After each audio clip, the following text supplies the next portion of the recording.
I moved into a duplex outside of Fresno in the fall of 2019. It was affordable, quiet, and the landlord seemed decent. My only neighbor was an older man who lived in the unit attached to mine. He was polite but distant, the kind of guy who nodded when he saw you but never really spoke. I worked night shifts at a warehouse about 20 minutes away. I'd leave around 10 p.m. and get home around 7 in the morning. For the first few weeks, everything was fine. Then I started noticing things. Small things. My welcome mat would be shifted. The motion light near my door would already be on when I got home, like something had triggered it recently. One morning, I found a muddy footprint on my porch that didn't match my shoes. I told myself it was probably nothing, maybe a stray cat, maybe the mailman, maybe I was just being paranoid. Then came the night I forgot my phone. I was about 15 minutes into my commute when I realized. I turned around and drove back. When I pulled into the driveway, I noticed something strange. My neighbor's car was parked, but his lights were off. That wasn't unusual. What was unusual was that my front door was open.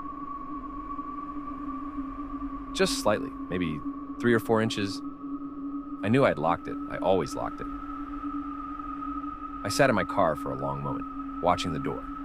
My heart was pounding. I wanted to call someone, but my phone was inside. Then, the door closed. From the inside. I didn't wait. I reversed out of the driveway and drove straight to the police station. When officers arrived at my duplex, they found my neighbor sitting in his living room, watching TV. He claimed he hadn't heard anything, hadn't seen anything. But when they checked my unit, they found a window in the back unlocked, and on my bedroom floor was a Polaroid camera. It wasn't mine. I never went back. I stayed with a friend that night and hired movers the next day. I never found out what was on that camera. I didn't want to know. To this day, I don't know how many times he had been inside.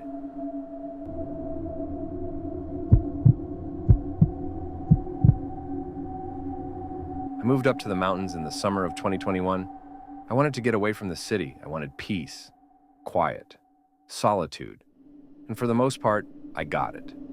My nearest neighbor was about a quarter mile down the road, an older cabin that had been abandoned for years. Or so I thought. One night in late January, I was sitting by my fireplace when I heard something outside. It sounded like footsteps in the snow. I grabbed a flashlight and stepped onto my porch. Nothing. Just the trees. Just the wind. But when I looked down, there were footprints, fresh ones, leading from the tree line up to my porch, and then back into the woods. I followed them with my flashlight. They led toward the old cabin. I didn't sleep well that night. The next morning, I drove down to check on the cabin. The windows were dark.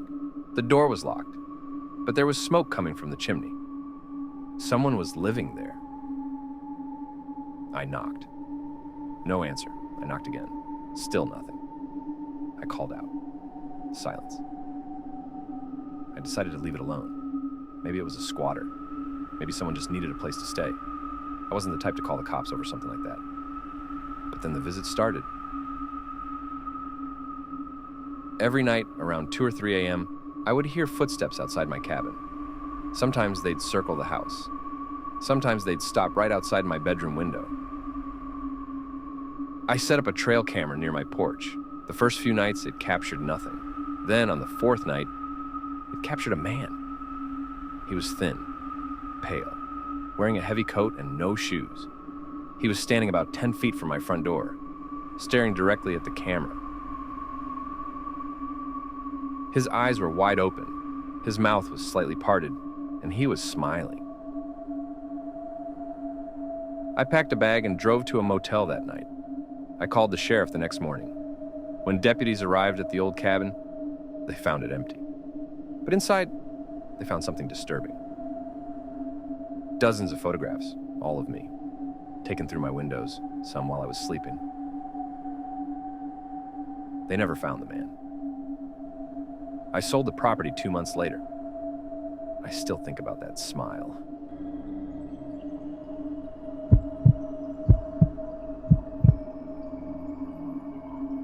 I moved into an apartment complex in the fall of 2022. It was one of those places with outdoor hallways and thin walls. My unit was on the second floor, corner unit, overlooking the parking lot. My neighbor across the hall was a woman in her 40s. She introduced herself the day I moved in, seemed friendly, maybe a little too friendly. She asked a lot of questions: where I worked, if I had a girlfriend, what time I usually got home. I didn't think much of it at the time. I just thought she was being neighborly. But then she started showing up. At first it was small. She'd knock on my door to ask for sugar. Then it was to borrow a phone charger. Then it was just to say hi. Sometimes 2 or 3 times a day. I started pretending I wasn't home. I'd see her shadow under the door, hear her knocking. I wouldn't answer. Eventually she'd leave. Then came the notes. She started sliding notes under my door. At first, they were normal. Hope you're doing okay, or let me know if you need anything. Then they got stranger. I heard you come home at 11:47 last night. You didn't take out your trash this week. Are you okay? I don't like the girl who visited you on Saturday. I stopped having people over. I started parking in a different spot so she wouldn't know when I was home. I asked the landlord if I could switch units. They said no. One night in February, I woke up to a sound. It was soft, rhythmic, coming from the hallway. I got up and walked to the door. I looked through the peephole. She was sitting on the floor outside my apartment, cross-legged, rocking back and forth, whispering something I couldn't hear. I called the police. When they arrived, she was gone. No sign of her. Her apartment was dark. They knocked. No answer. The next morning, the landlord told me that she had moved out in the middle of the night. No notice, no forwarding address, just gone. I thought it was over. 37 days later, I received a letter in the mail. No return address. Inside was a single photograph. It was a picture of me, sleeping, taken from inside my apartment. The timestamp in the corner was from the night before. I moved out the next day. I never found out how she got in. I never saw her again. But sometimes, I still check the locks. Twice.